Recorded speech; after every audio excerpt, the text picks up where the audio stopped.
All right. Hey, good afternoon. How's everybody doing today? This is Andrew Snorton. And Emma Foulkes hustling hard. Hustling is such... We're going to say we are definitely being as resourceful No. as possible. No. We're working hard and trying to work a little bit smarter. Don't worry about her nodding her head back and forth. We really are. I am hustling hard. Okay. I'm just going to say that I'm working hard. I'm trying to work a little bit smarter, but worst case, I'm still working hard. Hustling. And it's good to see everybody. Thanks already. Seriously, thanks for all your support, all your feedback.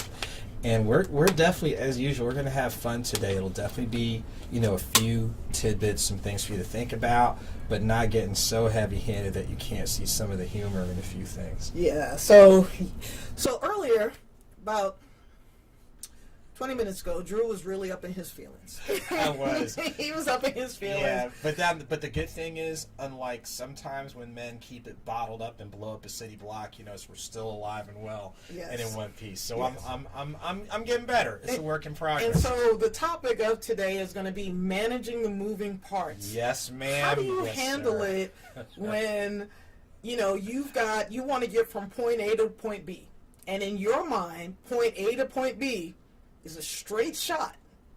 But if there is anybody else involved in point A to point B, sometimes it's not that simple.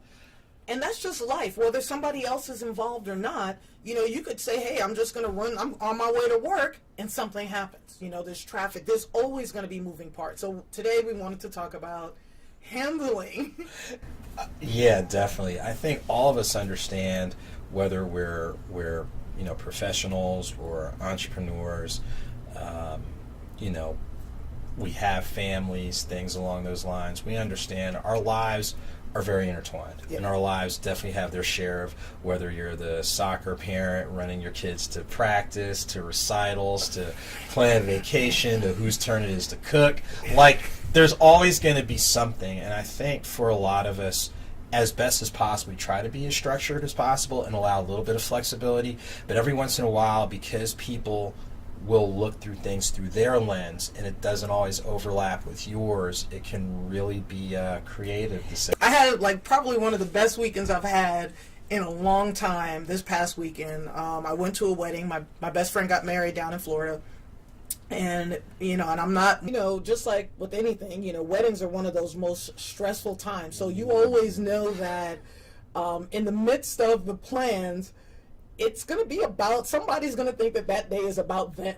And it's not about the actual people that are getting married. And the good thing about this wedding is myself and the two brides and a few other people, we knew and we were waiting for that to happen. So we went into everything with trying to anticipate in a joking way who was going to be the one. Where was this going to come from? We knew it was going to happen, and we got through most of the weekend and with nothing. And I was thinking, man, are we really going to have a wedding with no drama? Well, is this possible? It's funny because you think of some of the storylines behind a wedding. How many people will the bride invite? How many people will the groom invite? What family members want to wield influence to invite people that aren't going to come, because you're trying to maximize, the number of people or the potential for people coming. Whose outfit doesn't fit? What last minute wardrobe or whatever, somebody doesn't like somebody. Oh, and with all the blended families now, who can't sit next to who? So you got the bride side, but then there's the bride. Then you got to split up the bride side, and you got to split up the groom side. So it's just hours of entertainment, and then you think about making sure that your vendors are on their job. Because I have a friend of mine who, and he's not the only person this happened to, but one of his primary vendors, the photographer, was a no-show. And what ended up happening is, thankfully, due to technology, people were able to probably do a better capture than that particular individual. I'm not going to say the person's name because he's already been outed. Don't hire him. I'll tell you later. But no, Name's right here. No. But no, it's not me, because I was at the Derby that weekend. It was the same weekend as Derby weekend. But no, but like you're saying, just with the wedding, there's so many different stories. But even we could talk about managing moving parts. We could talk about the Derby weekend. You know what? You know, we can talk about the Derby Let's talk weekend. about it briefly. So the Derby weekend was awesome. The parts of it that I was able to attend. My plans that weekend was to be a correspondent at the scene and be there, Friday, Saturday, and Sunday. And, I was going to I brought my aunt who's 70 years old, who Andrew hit on. He's like a sugar baby. He was hitting on my aunt. That's not entirely true. That is entirely true. But we had it. So Friday night, we're there at the hotel, and we're looking at all these different hats that are for sale. I mean, oh my gosh. And then I'm interviewing people, asking them the names, what name would they give to their own racehorse. I mean, I met somebody from my neighborhood in Queens. Oh, wow. Like, there was a guy from Queens that was there. He was from St. Albans. I'm from Cambria Heights. So I met a lot of different people, talked to a lot of people, had a great time. And then came Saturday. So on Saturday, it was supposed to be so simple, right? On Saturday, I manage a property, and I was supposed to go down and get the keys from the tenants. And the tenants were supposed to have been out on the 1st.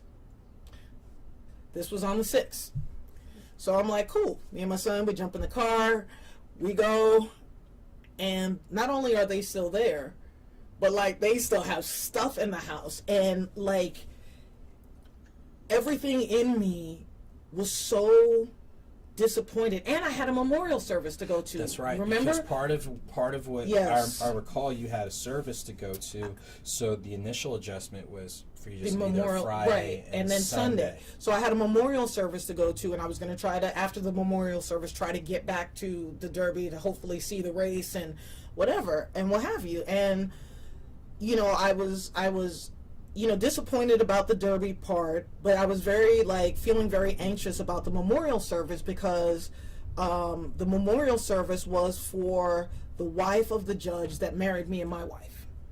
And so, I'm a fan of love, and I can't imagine what that would feel like to lose, your partner, your person. And we had promised them, we were like, we need to go out to dinner. Never happened. So it was all this guilt and all these emotions tied to it.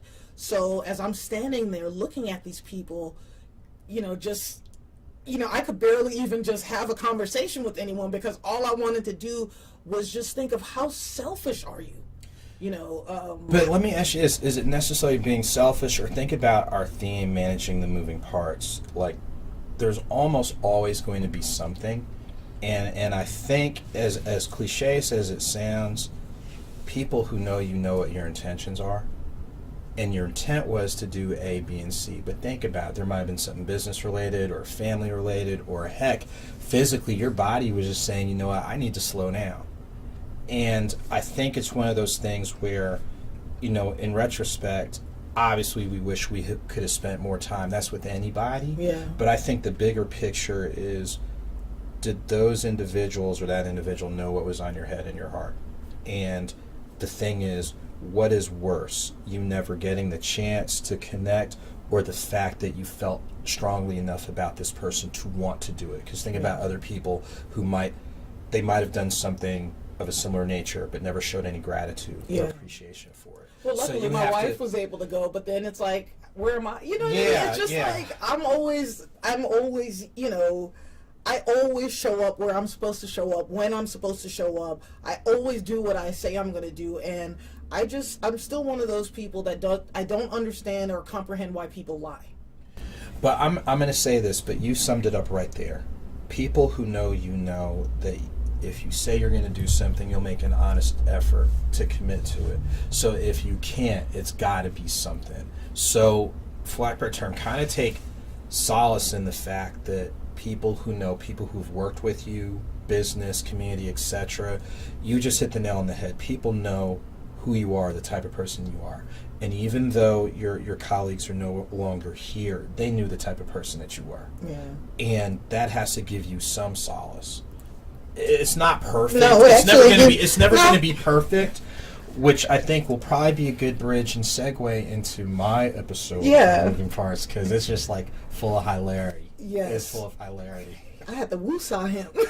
Yeah, exactly. Me, down, like, Banners, hey, man, I was like, wait a minute now. But it happens. So what we're going to do is we're going to take a pause for just a moment, and then we're going to continue with our theme of managing the moving parts. So you heard about wedding and weekends, and almost all of us can relate to that. So she told her story. I'm going to tell mine. So stay tuned. After this.